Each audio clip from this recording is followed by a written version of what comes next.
한국노동운동은 1987년 노동자 대투쟁을 통해 새로운 시대를 열었다. 87년 노동자 대투쟁은 본격적인 민주노조 운동에 신호탄을 쏘아 올렸다. 군사 독재 정권에 대한 국민들의 분노는 전국으로 확산되어 한국 사회를 뜨겁게 달구는 역사적인 6월 민주항쟁으로 발전했다. 7월 울산 현대엔진 노동자들의 노조 건설과 파업 투쟁 이후 전국에서 수천 건의 파업 투쟁이 터져나왔다. 저임금, 장시간 노동과 전근대적 노무관리에 찌들어 노예처럼 살아야 했던 노동자들의 분노와 서름, 인간답게 살고자 한 욕구가 폭발한 노동계급의 해방선언이었다. 노동자들의 투쟁은 자본과 정권의 탄압으로도 되돌릴 수 없는 큰 흐름이 되었다. 1987년 새로 건설된 자주적이고 민주적인 노동조합은 어용노조를 철저히 거부하고 연대를 강화해 정권의 탄압에 맞섰다. 노동자들은 단위 사업장의 벽을 넘어 지역과 업종으로 단결해 나갔다.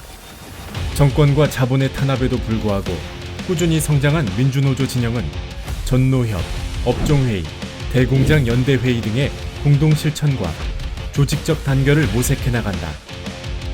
이러한 투쟁 성과를 모아 93년 전국노동조합 대표자 회의 결성에 이어 생산직과 사무직, 대기업과 중소기업, 공공부문과 민간기업을 망라하여 마침내 1995년 11월 11일 866개 노조 41만여 명의 조합원이 참가하여 민주노총이 창립했다. 민주노총은 1945년 해방과 함께 노동자들이 사회의 주인으로 인간답게 살고자 투쟁에 나섰던 전평의 역사를 계승했다. 민주노총 건설은 혹독한 탄압에 저항했던 70년대 민주노조 운동, 5.18 민중항쟁, 80년대 노조 건설 투쟁의 역사를 담고 있다.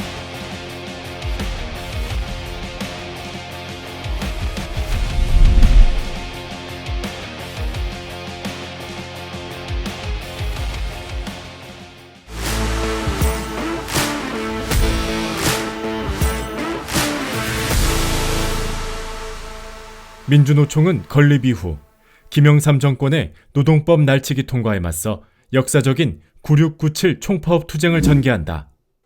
12월 26일 새벽 6시 신한국당 국회의원 154명은 노동자 민중의 생존권을 파기하는 11개 법안을 단 6분 만에 날치기로 통과시켰다. 민주노총은 노동자 생존권과 민주주의를 지키기 위해 즉각 전면적인 총파업을 선포했다. 산하 전 단위노조에서 즉각 무기한 총파업에 돌입한다. 이에 따라 금속, 대학, 자동차, 전문, 화학, 현총련 등이 아침 8시부터 총파업에 들어간 데 이어 12월 27일에는 4만여 명이 추가로 파업에 합류했다. 12월 28일 서울 지하철 노조가 파업에 가세하여 모두 171개 노조 22만여 명이 파업 대오를 이루고 12월 29일은 부산 지하철 노조가 파업에 합류한 데 이어 종교계, 학계, 변호사 등 각계각층 지지가 이어졌다. 9697 총파업 투쟁 과정에서 전체 3,422개 노조 388만 명이 파업 투쟁에 참여했다.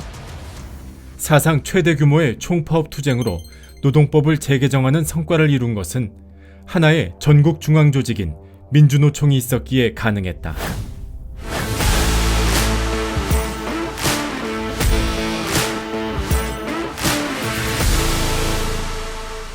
(1997년) IMF 외환위기는 한국 사회의 구조조정과 정리해고, 비정규직과 실업자 양산을 몰고 왔다. 김대중 정권의 신자유주의 정책은 노동, 기업, 금융, 공공부문 등 전방위적으로 이어졌고 구조조정 칼날은 무섭게 몰아쳤다. 정리해고제, 근로자 파견제 등이 노사정위원회라는 구조를 통해 도입되었다.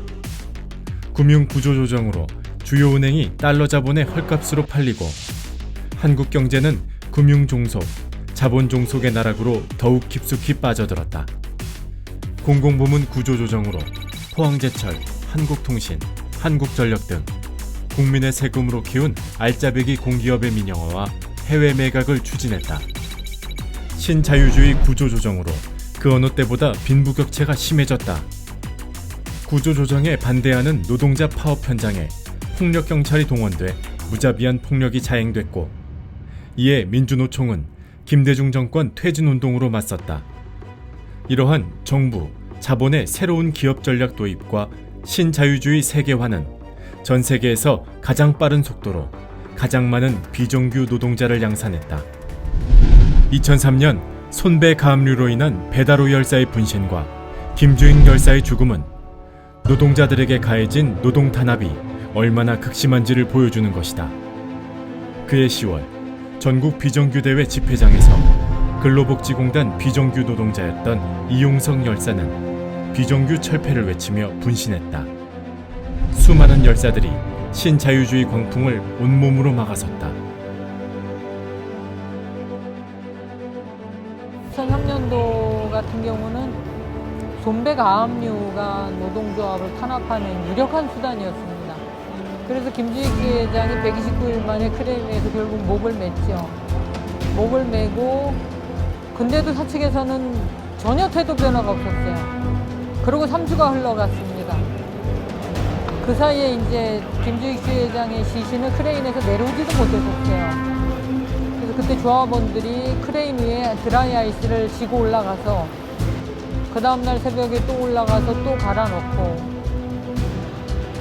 이거를 했었죠, 계속. 비정규 노동자 투쟁은 단위 사업장의 벽을 넘어 계급적 연대, 사회적 연대 투쟁으로 강화되었다. 금속 불법 파견 반대 투쟁, 화물 연대 투쟁, 건설기계와 플랜트 노동자들의 투쟁은 비정규 노동자들이 투쟁의 주역으로 등장하고 있음을 예고하였다.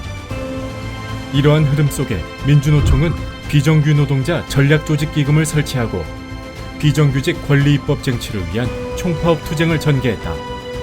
나아가 민주노총은 농민, 빈민 등 민중들과 연대하여 한미 FTA 저지 민중 총궐기, 세상을 바꾸는 총파업 투쟁으로 일떠섰다. 노동자 민중의 투쟁은 2008년 광우병 쇠고기 촛불 투쟁으로 타올랐다.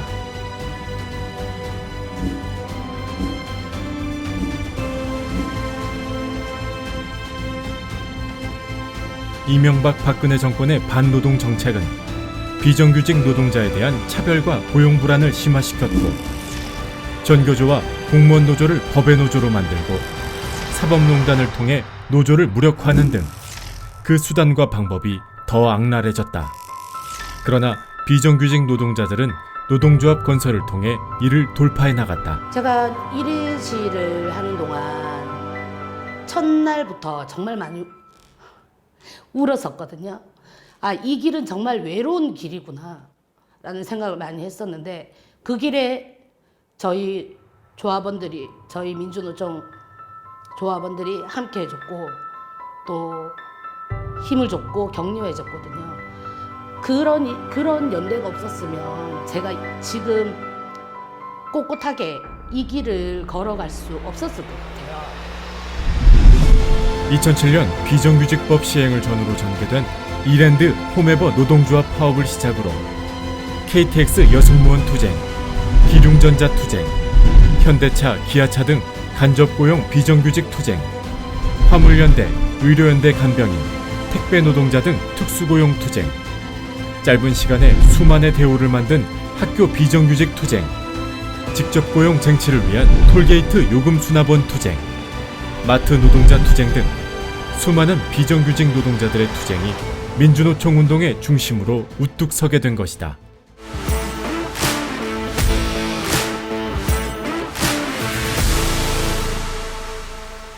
민주노총은 진보정당을 창당하고 2004년 총선에 노동자 국회의원을 배출, 노동자 정치 세력화에 구체적 성과를 냈다.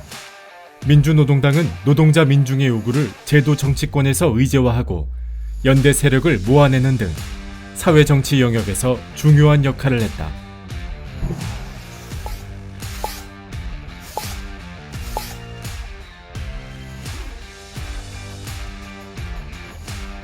건방지게 노동자가 국가 권력을 쥐겠다고?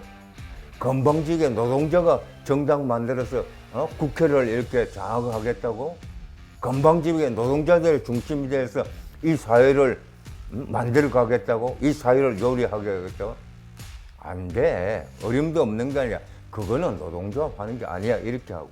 만약에 노동자들이 국회에 다수의석을 차지하고 있고 국회를 노동자들이 장악하고 있다면 어떻게 될까? 최저임금의 문제, 노동시간의 문제 이런 것들 전부 어디에서 풀어야 됩니까? 바로 정치가 풀어줘야 되는 것이다 이거지. 민주노총은 2006년 우리 사회의 심각한 양극화 문제를 구체적으로 해결하고 노동자 민중의 희망과 미래를 열어내기 위해 세상을 바꾸는 투쟁을 결정하고 무상교육, 무상의료 전면 실시를 내걸었다.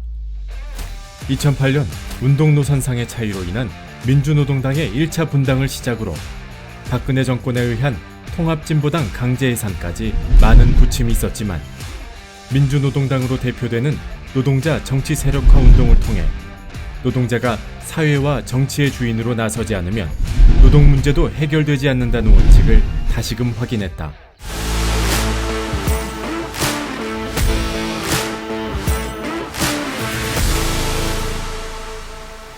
(2000년) 6.15 시대가 열리면서 민주노총은 노동자 통일운동에 새로운 장을 열었다.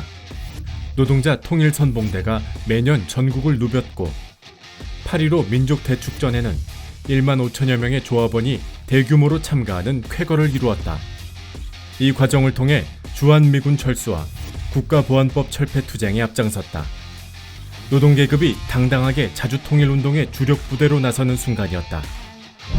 2002년 민주노총은 미군 장갑차에 의한 중학생 압사 사건을 계기로 살인미군 처벌과 소파 개정 투쟁, 한미합동 군사훈련 저지 투쟁 등 불평등한 한미동맹의 문제를 대중적으로 알려내고 이를 해체하기 위한 투쟁을 전개해왔다. 또한 일본 땅과 국내에 최초로 일제 강제징용 노동자상을 세움으로써 청산하지 못한 일제강점기 역사에 대한 사죄배상 투쟁에 불을 붙였고 2019년 군국주의 부활로 치닫는 일본을 규탄하며 반합의 국민촛불 투쟁을 선도하는 등 민족 자주성 회복 투쟁에 앞장섰다. 제국주의적 경제 예속과 침략에 반대하는 투쟁 역시 민주노총을 중심으로 더욱 힘차게 진행되었다. 2008년 미국 금융위기와 연이어 발생한 2010년 유럽발 재정위기는 한국 경제에도 심각한 영향을 미쳤다. 이 시기 등장한 이명박 박근혜 정권은 신자유주의 정책을 강화하며 경제 위기를 핑계로 민주노총 죽이기에 혈안이 돼 있었다. 민주노총은 2015년 한 해 동안 3번의 총파업을 성사시켰고 11월 전국 노동자 대회에서 박근혜 퇴진을 전면에 걸고 전 민중 세력이 단결한 민중 총궐기 투쟁에 깃발을 올렸다. 13만의 박근혜 퇴진 총궐기 투쟁과 백남기 농민의 죽음은 국민들 속에 항쟁의 불씨를 당겼고 이어 드러난 최순실 국정농단이 촉매제가 되어 마침내 1700만 촛불 항쟁으로 타올라 불의한 정권을 끌어내렸다. 과거 전 국민적 항쟁 이후 노동자들의 투쟁이 이어졌다면 민주노총 건설 이후에는 노동자가 민중 총궐기를 선도하고 전 국민적 항쟁에 앞장섬으로써 사회 변혁의 주역으로 우뚝 서게 되었다. 내가 지금 이렇게 일을 할 수 있고 조금이라도 괜찮아졌던 이유는 앞에 계신 모든 분들이 우리도 모르게 만들어 주셨던 길이다. 그거를 받기만 하고 여기서 멈추면 그 길이 끊기지 않겠느냐. 진정한 노동조합은 사회적 혁신을 통해서 나만 아니면 되는 이기주의가 아니라 내가 좋고 남도 좋고 다른 사람도 좋고. 기후위기와 코로나19 팬데믹이 가속화시킨 세계적 산업전환과 심화되는 불평등 속에 각국은 생존을 위한 체제교체에 나서고 있다. 민주노총은 대전환기 노동자가 주인되는 세상을 향해 새로운 대안체제로의 투쟁을 시작했다.